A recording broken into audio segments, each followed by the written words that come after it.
अस्सलाम वालेकुम। Welcome to my channel CSS mentor. आज का हमारा जो टॉपिक है वो है gender and development. Gender study का टॉपिक है और जो लेक्चर है हमारा वो 7th लेक्चर है। तो ये CSS पास पेपर से भी रिलेटेड है। जैसा कि आप सब जानते होंगे ये जो जेंडर एंड डेवलपमेंट हो गया या फिर women in development and women and development, तो ये जो टॉपिक हैं ये शॉर्ट नोट आते हैं। तकरीबन हर साल ये रिपीट होते हैं CSS के पेपर्स में या फिर PCS के पेपर्स हो गए। तो ये हम वन बाय वन इनको देखेंगे। जो आज का जो हमारा लेक्चर है वो है जेंडर एंड डेवलपमेंट पे। तो हमारे साथ रहिएगा। और अगर आपने अभी तक हमारे चैनल को सब्सक्राइब नहीं किया तो मेरी अगेन आपसे यही गुजारिश है कि सब्सक्राइब कर दें ताकि आप हमारे चैनल के साथ अपडेट रहें और हर आने वाली वीडियो आप तक पहुंच सके। जी व्यूअर्स, अब ये यहाँ पे सबसे पहले मैंने इसका जो कॉन्सेप्ट है उसको रखा है कि what is gender and development, कि ये जो जेंडर एंड डेवलपमेंट है ये क्या है। Gender and development refers to development perspective and process that is participatory and empowering, equitable, sustainable, free from violence, respectful of human rights, supportive of self-determination and actualization of human potential। अब gender and development जो है ये एक ऐसा development process है जिसमें gender को means man and women को क्या किया जाता है, एम्पावर किया जाता है, उनको इक्विटी प्रोवाइड की जाती है, सस्टेनेबल, फ्री फ्रॉम वायलेंस, उनको वायलेंस से आज़ाद किया जाता है, उसको वायलेंस से सिक्योर किया जाता है, रिस्पेक्टफुल ऑफ ह्यूमन राइट्स, और उनके जो राइट्स होते हैं उनको सिक्योर किया जाता है, supportive of self determination and actualization of human potential, कि उनको इस चीज़ की एक सिक्योरिटी मिलनी चाहिए और एक ह्यूमन पोटेंशियल होनी चाहिए कि वो किस तरह से अपने आप को आगे एम्पावर कर सकते हैं और अपने साथ साथ अपनी कंट्री को किस तरह से वो सर्व कर सकते हैं। तो ये सिंपल डेफिनेशन है जेंडर एंड डेवलपमेंट की। अब बात आती है कि why is gender and development important. जब भी हम कोई काम करते हैं तो उससे पहले हमारे माइंड में यही बात आती है कि ये जो मैं काम करने जा रहा हूँ या करने जा रही हूँ तो इसके पीछे क्या मोटिव है, ये क्यों इतना मेरे लिए इम्पोर्टेंट है, क्यों इतना अहमियत रखता है। तो ये सवाल हमारे माइंड में आता है। तो यहाँ पे भी मैंने इस चीज़ को इस वजह से रखा कि ये इसकी जो इम्पोर्टेंस है वो भी आपको समझ आ जाए। अब जेंडर जो है वो क्यों इम्पोर्टेंट है, gender and development. Gender is an important consideration in development, कि ये इंतहाई अहमियत रखती है कंसिडरेशन इन डेवलपमेंट के प्रोसेस में। It is a way of looking at how social norms and power structure impact on the lives and opportunities available to different groups of man and women. कि हमें ये देखना होता है कि जो सोशल नॉर्म्स होते हैं और जो पावर स्ट्रक्चर होता है कि वो किस तरह से हमारी लाइफ के ऊपर इम्पैक्ट करता है, और उसमें जो अवेलेबल जो अपॉर्चुनिटीज़ होती हैं डिफरेंट ग्रुप्स में या फिर मैन एंड वुमेन को जो दी जाती हैं तो वो किस तरह से इम्पैक्ट करती हैं हमारी लाइफ पे। अब globally more women than man live in poverty. अब अगर हम इसको दुनिया के पर्सपेक्टिव व्यू से देखें तो जो ज़्यादातर वुमेन होती है वो डिप्राइव होती है, वो पॉवर्टी कंडीशन में होती है कि वो उसके जो राइट्स होते हैं, और क्योंकि वो एम्पावर नहीं होती इकोनॉमिक पॉइंट ऑफ व्यू से तो इस वजह से वो फिर पॉवर्टी की ज़िंदगी बसर करती है। अब यहाँ पे कि how does gender play a role in development, कि जो जेंडर है वो किस तरह से डेवलपमेंट में अपना किरदार अदा करता है।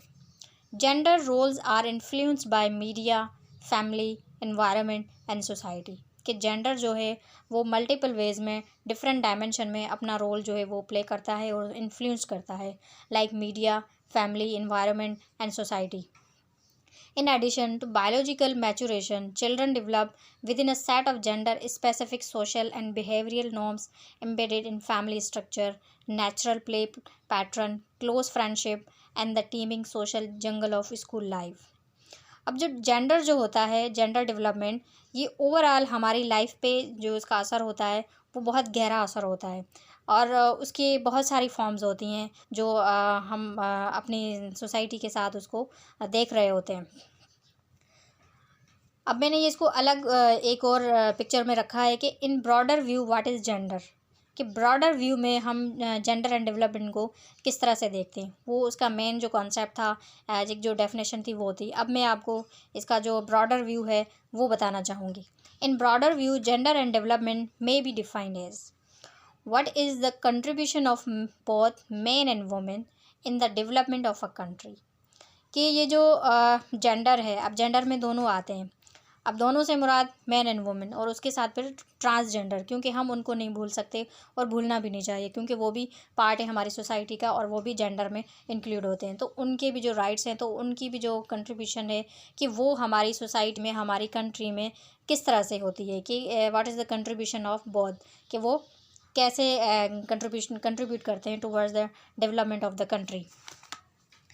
Means particularly in this day and age, or we can say in this age of science and technology, which is period of competition and gender development, which means both contribution men and women are essential for the economic well-being of the country, कि जो man and women की जो participation है वो इंतहाई ज़रूरी है हमारी कंट्री की डेवलपमेंट के लिए। Nowadays women have become practical and they want to uh, participate in the development of their country, and these days can bring about new hope and positive change towards nation progress, कि हमारी जो women है वो अब इतनी मतलब aware हो चुकी है, उसको इस बात का अंदाज़ा हो चुका है कि जो मेरी पार्टिसिपेशन है वो कितनी मैटर करती है और मुझे अपने मुल्क की तरक्की में पार्टिसिपेट करना चाहिए। But here are some hurdles in the way of women participation, particularly in backward areas. There is no value of women in their families, कि जो हमारी वुमेन है, जो बैकवर्ड एरियाज़ में जो हमारी वुमेन है, उसको अभी भी काफ़ी प्रॉब्लम्स का मतलब वो शिकार है और वो उस हद तक पार्टिसिपेट नहीं कर सकती जैसे वो चाहती है।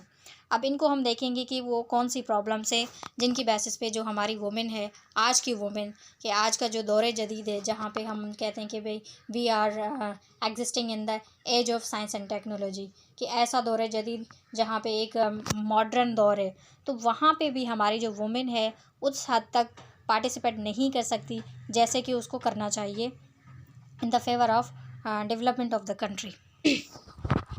Now here are some major issues towards women contribution, such as male dominated society, illiteracy, feudal lord system, traditional values, negative role of scholars, no pragmatic policies of government towards women rights, के जो हमारी government है उसके जो practical जो policies होनी चाहिए वो वैसी नहीं है, अप टू द मार्क नहीं है।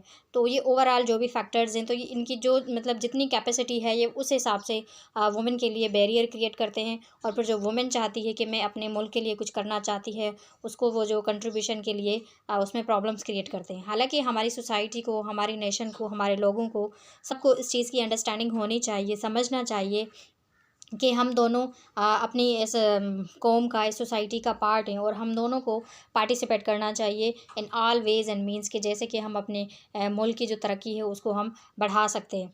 तो यहाँ पे ये मैंने इसके कुछ बेनिफिट्स रखे हैं ताकि आपको भी अंडरस्टैंडिंग आ जाए कि जो हमारी आज की जो वुमेन है, मैं स्पेशली आज के दौर की, कि वो पढ़ी लिखी भी है, उसके पास विजडम भी है, उसके पास नॉलेज है और उसको अंडरस्टैंडिंग भी है कि जो मेरी पार्टिसिपेशन है कि वो कितनी इम्पोर्टेंट है। ओवरऑल जो भी डोमेन है उसमें हमारी जो वुमेन है उसकी इम्पोर्टेंस बहुत ज़्यादा है और उसकी पार्टिसिपेशन की, उसकी कंट्रीब्यूशन की बहुत ज़्यादा ज़रूरत है। अब यहाँ पे ये मैंने कुछ इसके बेनिफिट्स मेंशन किए हैं कि benefits of both participation for the development of a country, कि जो कंट्री की एक डेवलपमेंट होती है, एक प्रोग्रेस होती है, कि उसके लिए दोनों की जो पार्टिसिपेशन है वो कितनी ज़रूरी है। अब सबसे पहले इकोनॉमिक वेलबींग, अब अगर दोनों पार्टिसिपेट करेंगे अब तो ज़ाहिर सी बात है उनकी जो इकोनॉमी होगी वो बूस्ट होगी और वो तेज़ी से बढ़ेगी, उसकी जो रफ्तार होगी वो तेज़ी से बढ़ना स्टार्ट होगी। Then industrial development, poverty alleviation, good image world over, moral development, peace and harmony, no violation of human rights, high standard of living. Now we can understand and analysis that how both contribution are necessary in all domain, in all factors. तो अगर हम इस चीज़ को realise करें और women को भी full आज़ादी दें, फुल फ्रीडम दें कि वो जिस तरह से चाहती है तो वो भी अपनी नेशन के लिए, अपनी कंट्री के लिए पार्टिसिपेट कर सकती है, कंट्रीब्यूट कर सकती है, तो फिर हमारी जो इकोनॉमी है वो भी बूस्ट होगी, इंडस्ट्रियल डेवलपमेंट। तो ओवरऑल ये जो मैंने यहाँ पे पॉइंट्स मेंशन किए हैं तो ये सारी चीज़ें हम इनको अटेंड कर सकते हैं और ये बहुत ज़रूरी है। तो आई होप कि जो आज का जो मेरा लेक्चर है वो काफ़ी आपके लिए हेल्पफुल रहेगा और आज के लिए इतना ही। तो अगर आपको कोई आपकी कोई डिमांड है, अगर आप चाहते हैं कि मैं किसी और टॉपिक पे बात करूं तो आप वो भी मुझे बता सकते हैं और अपने आइडियाज़ जो हैं वो भी आप शेयर कर सकते हैं। जी व्यूअर्स, आज के लिए इतना ही। अपना ख्याल रखिएगा और आपका जो भी टारगेट है आप उस पे डेडिकेटेड रहें, कमिटेड रहें, क्योंकि स्ट्रगल जो है उसके लिए आपकी कमिटमेंट और कंसिस्टेंसी ये बहुत लाजमी है। और मेरी दुआ है कि अल्लाह ताला आप सबको कामयाब करें, आप जो चाहते हैं वो आपको मिल जाए।